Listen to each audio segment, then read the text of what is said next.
Yo, what's going on, Team Tweedie? I hope you're all super well. Welcome to episode 35 of hashtag Ask Tweedie, the football show where you guys send in your football related questions.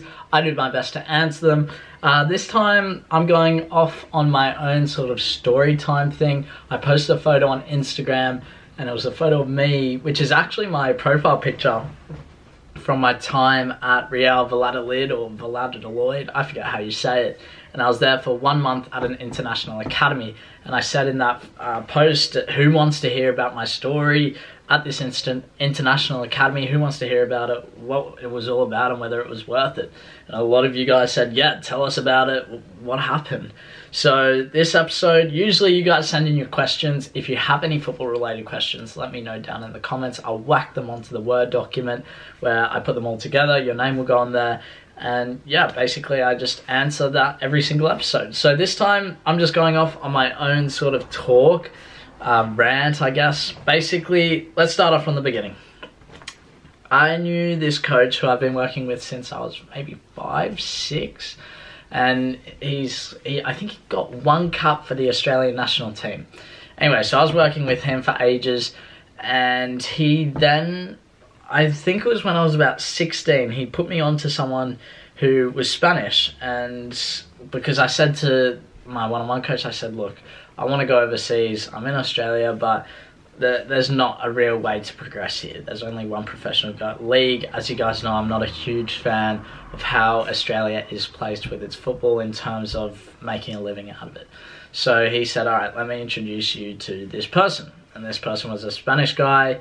And he said, yeah, we can definitely work something for you. He came down and watched me train. He was happy with how I trained. And he said, okay, I have this opportunity for you at a club called Real Valladolid. I can't say that properly, can I? Anyway, so we look at it, we take a look at the whole program, and I think it was training 4 times a week. You get to live in a dorm. I can't remember the full details before I actually got there, but it was an opportunity to go over there, and who knows what could have come of it. So I head over there, and I think it's like northwest of Madrid, or maybe it's south of, I think it's northwest. So it's a bit colder than Madrid. And I get there and I'm in a dorm. I think in my room we had 1, 2, 3, 4 players and I was on the top bunk. And we'd all go to sleep together at night, blah, blah, blah. But I arrive, what were my first initial thoughts? Well, it was very difficult. No one spoke English. Not even the people that owned the place spoke English. So one of the in-residence players had to come in, speak with us, well, speak with me and my dad, and kind of translate everything. So I go upstairs, I go to my room, and it turns out there's another Australian guy. This guy was amazing, I loved him. His name was Stephen, and we were really good mates. What did we do? So yeah, he wasn't in my room. I had an Irish guy, and I can't remember I know I had an older Irish guy, but we would train 4 times a week, and that only happened at about 4:30, 5 o'clock in the afternoon. And so after a couple of days, I go, Dad, like, I want to train more than this. It's a bit boring, just, you know, chilling here.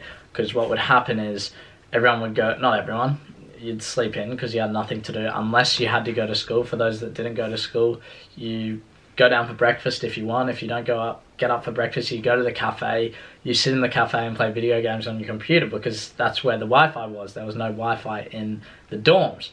So a couple of times, like, I just got myself into a habit of going there, playing video games because there was nothing to do. Because that's what happened. And then I go, Dad, I want to go down to the park. I want to like practice free kicks. There was an artificial pitch.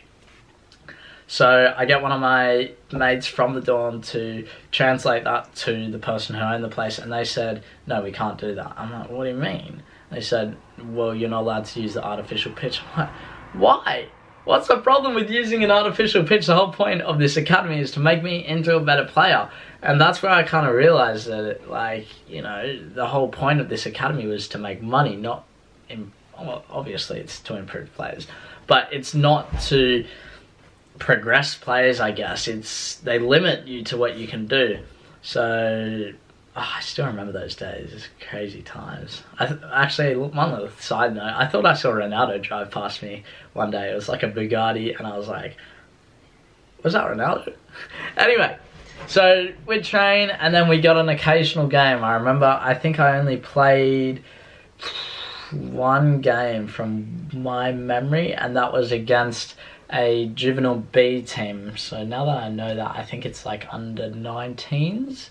And I started that match. I can't remember any of it. I just remember I couldn't communicate with my team, and my team wasn't pressing, and I couldn't communicate that to the coaches or the players because they didn't speak English, so that was good fun. But like, so I go there, and the food was not great. It was a lot of Western food, so you know, your chips. I can't even remember anything else. I just remember a lot of chips. Yeah, like just not athlete food, so they didn't really look after us, which I was a little bit disappointed in. But that's just football. You go to somewhere and they do it their way, so I think Spain is a lot different to other places. But that was that. There was no opportunity for you to go from the international academy into the actual club, I don't think. There were a couple of very good players there, and I was surprised that none of them went anywhere. But like, there were some also very, very, very poor players. Like, I look at them, I'm like, why are you here? Like, but there were players from Saudi Arabia, Italy, Ireland, all over the place. So I think that was really cool to have a multicultural training. But the quality of the drills, I would say, was very good. I was happy with that, and I think the quality of the players were sometimes good. I trained with the juvenile B team, or maybe juvenile R, I can't remember, which is pretty decent. Now that I think about it, that's actually really good, because this was back when they were in La Liga, and so for me to train with the juvenile B team, I remember I did well.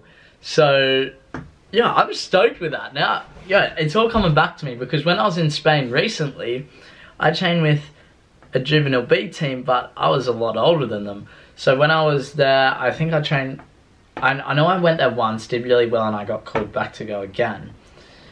So I do lie. There was an option to progress into the club, and they did involve some international academy players into their training sessions. So yeah, now let's get on to, would I go into an international academy again, and would I pay that sort of money to go into any international academy?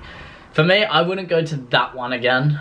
I think it was just a poor experience. Yeah, look, at the time, I think it was good. 100% it improved me as a player. Like, hands down, I became a better player from that experience. If I didn't have that, who knows where I would be right now. But I think it was a good opportunity for me to go over there, learn about football, and I think that's why Spain is so great. Now, would I go to any international academy or any, like, sort of residency thing? It doesn't even have to be international, like, where you pay money to live and they provide your training. In my situation right now, no. I don't need to. I have contacts, I have people who I can get into an actual club. Now, if you don't have any contacts and you're like, I need to get into a club, would I go into an international academy or these in-residence programs? Probably not. If you think you're good enough to be playing, then you need to be playing. There's no need to get into an international academy, although some can be good. You definitely need to do your research. Some are very poor. So I think with the Real Valladolid one, we didn't do our research enough. And if we did, maybe I wouldn't have gone, but who knows what that would have meant. Now, if you're a player who you don't think you're very good, there's a few things you need to work on. Do I think an international academy then is good for you? Possibly. I think it doesn't. I think there's benefits to having an in-residence sort of thing where you live with a team or live with the people and then you train with them. But for me, I kind of look and think the best way to go about improving is to have a one-on-one coach. That's what helped me so much. Having my mentor, who I would train with him a couple of times a week. I would do a game analysis once a week with him. That's what really improved me. If I lived with him, would it have helped me more? Probably not. He probably would have just got annoying. So, look, in my opinion, out of all of them, I think you really need to do your research. There's definitely ones out there where they will help you and they will progress. I don't see much point in going to an international academy, because they're a lot of money. There's no doubt about that. You got to pay for the food.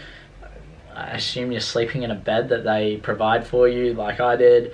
You got to pay other expenses as well, phones, whatever, flights. I don't see the point in that if you're not progressing into a team. So if the whole point of the thing, the academy thing, is to get you from A to B in skill level, that's where I kind of go, look, it's better to just get a one-on-one coach twice a week, 3 times a week, game analysis.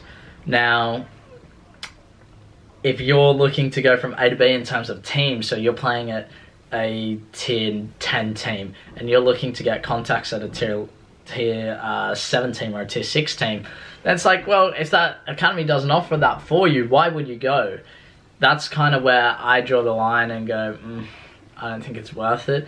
But like I continue to say, you need to do your research, you need to think about what's best for you. If you're loaded with money, then sure, go to these international academies, go have these experiences. If you're very tight on money, you need contacts. The biggest thing in football is you need to be playing games at the highest level you possibly can. You can go to as many training sessions as you want, but if you're not in front of scouts, if you're not in front of other teams who might want to sign you, you're never going to go up the league. So that's kind of my advice. Let me know your thoughts in the comments about international academies or in residence programs with clubs or whatever. I'm very mixed about it. I know there's a couple over here in the UK that my dad looked into, and I was just never keen on them, especially after that experience with Real Valladolid, whatever it's called. Yeah, if you've had any other experience as well, let me know down in the comments, and so we can kind of share our experience so that we can all get an idea of what it's like and what country. So name the country that it was, the club it was at, who it was with, if it was like an actual academy thing. They weren't even linked with a club. I think there's a couple here in the UK, I forget the name of it, but I can't remember the name, but they basically do this in residence program thing, and then they put you into a showcase match in front of scouts. But the thing is, how many have they actually got from the in-residence program into a professional club? I think that's where you really need to do your research, because for me, in my opinion, there's so many showcase games, there's so many trial things you can go to, but at the end of the day, you need to look at the conversion rate, because if, let's say Extra getting people to come and trial, and they say, we've got Arsenal scouts, we've got Chelsea scouts, we've got, I don't know, Northampton scouts coming to watch you, that just means they're watching you. It doesn't mean they're going to sign anyone. They're just showing up, earning their paycheck and going home. Or they could really be there looking for a player. So you need to think and really do your research. That's my biggest thing. Also think about your financial situation. Yeah, it's different for everyone. So yeah, that's basically going to conclude this episode of #AskTweedie. Don't forget to leave your comments down below. If you guys did enjoy it, make sure you hit that like button, subscribe if you're new around here, join the #AskTweedie family, and I'll see you guys in the next episode. Bye.